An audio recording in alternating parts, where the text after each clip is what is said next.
It's been an interesting year for both those things. I would say floristically the meadows are looking very good, and we've had just sort of unusual things. We had a pyramidal orchid earlier on, which we've never recorded here before.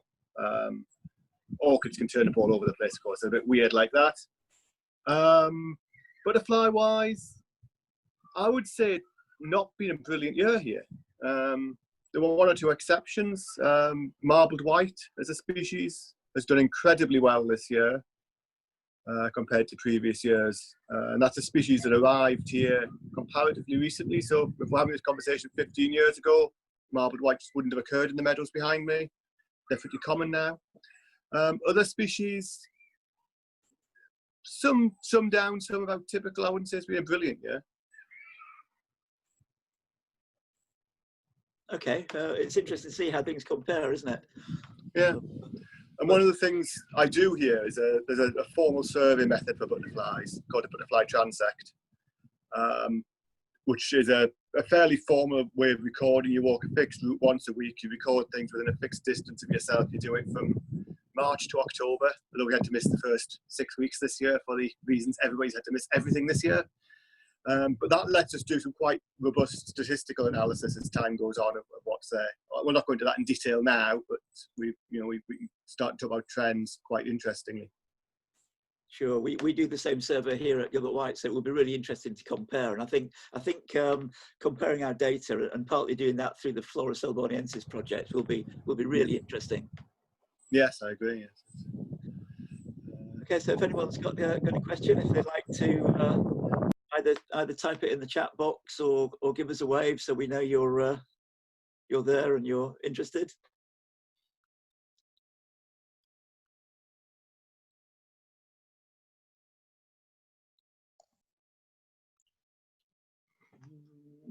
Oh, here we go. Oh yeah, just a quick reminder as well, we are actually recording this. If anybody's got any objection to that, if they could please let us know, but we'd like to make it available on the website afterwards, because we think quite a few people will probably come and view bits of the day later on.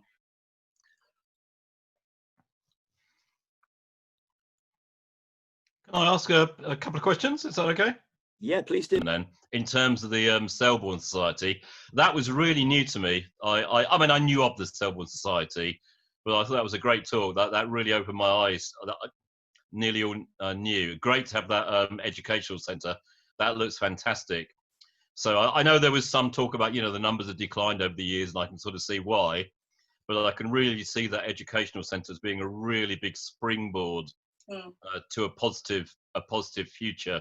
So my question finally is what are kind of the plans then for the future direction for the Selborne Society, should we say? Well, we're in the process of sort of finalising our review of our strategic aims at the moment, as I said, and certainly the building of the Bluebell Centre has been a mammoth event in our recent life. It looks fantastic. It looks brilliant. It looks fantastic.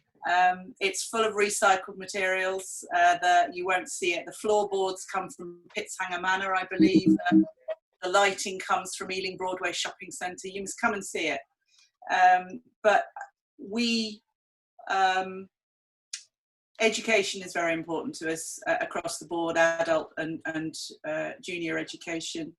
Obviously, we've made a commitment amongst ourselves that our focus needs to remain on Perivale Wood as a piece of land. Anyone in West London will know there's a plethora of planning applications in for high-rise blocks all over the borough at the moment. We want to resist that, certainly as far as our land goes. And I think I'm probably right to say we also want to exploit the use of the reserve as a resource for for natural history. So yeah, but we have to look 50 years ahead. The natural history, the wood itself, David or Kim or somebody else is probably better to ask about that. But we're aware that the oak trees are of a similar age to each other. Is that correct to say, Kim or David? Yeah, so it needs some habitat management. Yeah, I mean, we do manage the site quite a lot, but the neighbouring woodland, I mean, essentially the woodland that this was the same part of, if you go back a few hundred years, we know from historic records was essentially clear felled in the mid-19th century. We don't think this one was, but it does. I get the impression it was, to some extent, almost cut completely down at some point in the past couple of centuries. And most of the tree structure is a similar age, 100, 150 years old. So there's active, and as you can imagine, interestingly controversial discussions about, do we actually go in and cut down a couple of healthy oak trees to open up a bit of light and get a bit of younger growth? Yeah, sure. Cutting down trees is controversial, but it's the sort of discussion you have when you're running this sort of place. We did something similar. I was involved in some woodland management in Derby, and we had a similar dilemma where we chopped down about 6 large trees, but that made the papers. That was seen as a really made the local papers. That was really seen as a big negative, because, you know, from the people that don't understand the basics of kind of woodland management. So I guess if you are going to do that, it would be, well, mind you, it's a closed site, isn't it, I suppose? But if you are going to do that, it'd be worth kind of leafleting the local area to explain why. No, communications on what you're doing. And it goes back to Sarah's point about education. Educating people about ecology, about management of sites, about why you need to manage sites, particularly in Britain, because there's a view that, well, if you just get out the way as humans and let nature do its thing, it'll all be lovely. And that might be right if I could have if I was managing a site of sort of 100 square meters, 100 square miles even, but I'm not. And in a little woodland, you've got to manage, and I think conveying that to people, helping people understand that, is at least as important an educational function as teaching them to identify wildlife and teaching them to find things. Okay, I think Philippa's got a question. Yeah. Oh, hello. Thank you. Yes.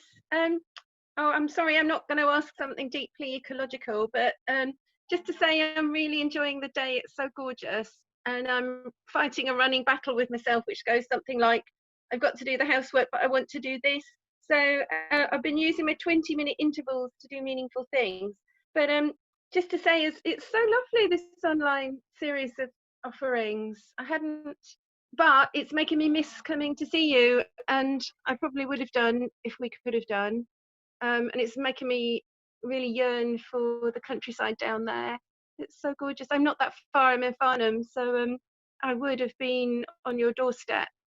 And the slight question I have to Sarah, I don't know whether you're in a position to answer this at all, but listening to you talk about private woodlands, it sparked a reminiscence of mine, because I had a grandfather who I never met. He died before I was born, and he was tasked with looking after a woodland, a private, I think it would have been in North London, and I'm wondering whether in those days was that an occupation that more people had, and now really desperately want to find out which one that might have been, because I have a very old black and white photograph of him in his woodland, being there and managing and doing whatever he did, and I just thought, what a wonderful occupation.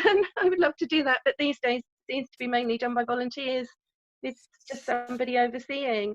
Yeah, well, from what I've read around Perivale Woods so far, it was done, the work, we appointed a keeper in the early 1900s, but I think all of the rest of the work was done by volunteers.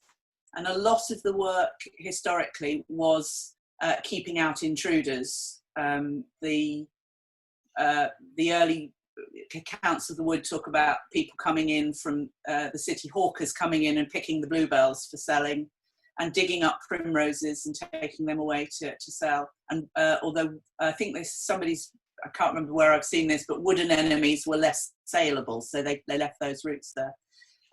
Kim Wakeham is an archaeologist, landscape archaeologist. And she's vice chair of the Selborne Society. Do you know anything about sort of the management of woodland as a profession historically? Unmute. Hello. Yes, well, if you think about it, the woodlands would have been managed because they didn't have plastic. So wood was their plastic. So everything was made of wood. Brushes, paintbrushes, shoes. So yes, woodland management was very different up until the real sort of about the 1920s, 30s, and the advent of plastic. And then it changed because the woodland management methods declined. But fences, you know, barbed wire wasn't really accessible, so everything was made of fences and made of wood and everything. So yeah, and the North London woods, probably Haringey or Queenswood or one of those. But there are pockets of woodland, ancient woodlands as well in North London. Hope that helps. Yeah, thanks, Kim. That's great. We've got Kate Boyd, who's joining us from Australia today. Armadale. I'm afraid I don't know where that is, Kate. But you were a member of the society in the 70s, I understand. So, why don't you tell us something about that, and maybe ask Sarah and Co something interesting too. Okay. My family and I came to England for the year 1970. And we lived in Ealing. I went to Elliot's Green Grammar School and caught the tube going past that wood that had a cubby in it. And I wanted to get in there and climb up to the cubby. But I was fortunate that my family was always interested in natural history and similar topics. Dad was a botanist, actually, but a plant physiologist, but had come to Australia from Carlisle, and had come to a job in Armadale, which with a misspelt Scottish name is in the New England part of New South Wales. Very inappropriate names that were put on this bit of the country that the Aboriginal people had been managing for 30, 40, 50, 60,000 years.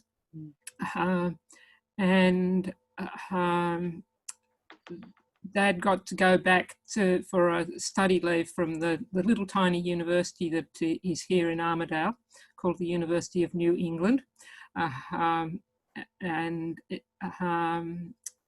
got to do a study leave in the vicinity of Ealing, and so that's where we lived for the year. And he noticed a newspaper advertisement, or perhaps it was Mum who noticed it, for the open day. And so we came and saw the bluebells, and we helped with a ditch that was being dug near the entry. And by the end of the afternoon, we had signed up, and so that we could get the key to come in and check out the woodland. Fabulous. And we enjoyed coming to a number of events, and I particularly remember being invited to come late one afternoon in the summer and go up a ladder and watch and wait until the foxes came out. The cubs played around in the tree underneath us. It was very nice. In Australia, fell animals, but it was very nice to see them. I particularly remember the vole that was very interested in the little notebook that my brother had dropped on the ground on the way up there. I remember there was the area where lots of things had been dumped over in the corner from the Rockware people, if I've got the name, and that's where the foxhole was, where the fox den was under the edge of that. And there were the birds that, the blackbirds that roosted beside the canal. And there were lots of things that I learned about that. We learned enough, partly from going on tours when there was an open week, that my brother and I were able to join in sort of touring people around. So we really had a great time as kids there.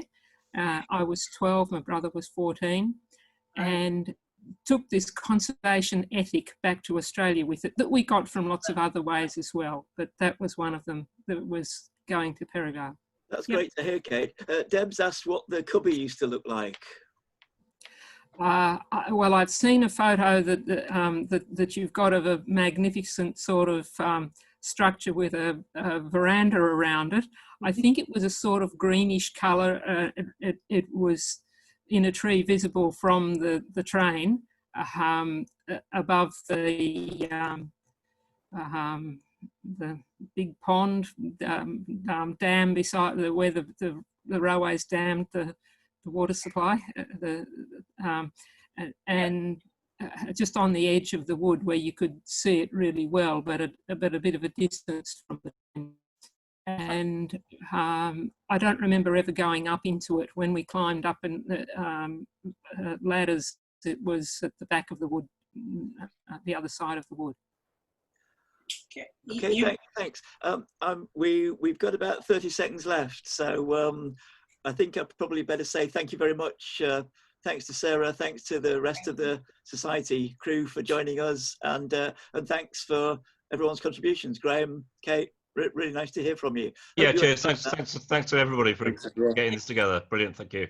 Okay, thank you. Well, enjoy the rest of the day, and hopefully we'll see you up in Perivale soon. I hope so. Yeah, keep in touch. I went to the 250th celebration. I'm pleased to be at the 300th as well. Excellent. Wonderful. Bye, everybody. Have a good day. Keep in touch. Thank you. Bye-bye.